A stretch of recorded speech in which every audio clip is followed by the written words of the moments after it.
Ay, Ginoo. Yung pagkain ng OFW dito, alam mo, masarap? Masarap naman. Yung totoong karninas, di ba? Oh, Pampinas talaga. Para lang kami nasa Philippines. Buksan na natin para mahatian si kaibigang Efren. Kasi hati po kami lagi. So, dapat magkaiba kaming flavor. Kasi yung pares flavor. Patay, parang all-in-one na yun. Fresh flavor tapos magkati pa rin.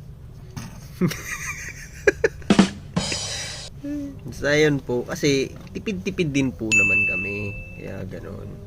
Ito kasi yung madaling madaling kainin. Hindi mo na kailangan magluto pa, di ba? Rekta na. Yan sabaw, oh. Oh. Wow! O hindi naman po laging masarap kinakain namin. Minsan ganito. Ano ba? 5 ba to? O 5, hatiin natin.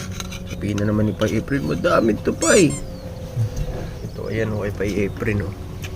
Yun, tuna naman. Karninas pa rin. Seafood, di ba? Sarap, may yung buo-buong asin. Ewan ko kung yun din ba yung trip nyo. Trip ko sa sardinas dati, may buo-buong asin. Yung nagka-crack pag kinakagat mo ba. Gaya ko yung yung commercial dati. May commercial dati pa yan eh. Ligo.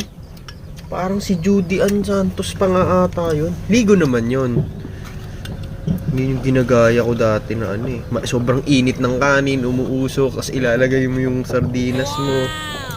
Ang sarap. Tapos magkano lang dati sardinas? 8, naging 10, naging 12. Ngayon, 18 o 20 na ata. Sa Pinas. Ganda yung 555 di durog. So, may 555 din yun ata yung nakaraan. Ligo yung nabili ko eh. Pangit na yung ligo. Durog na yung pipili rin siguro. Kasi minsan din may ligo din na yun. Ganda din. Tulad dito. May durog yung isda. Dati ligo yung pinaka sikat eh. Youngstown, masarap din. Osaka yung pa eh. Osaka yung kasama niya. Osaka? Parang di pa ako nakaano nun ah. Ay, appetizer namin oh. Puno na ulit. Pampaanghang ng buhay.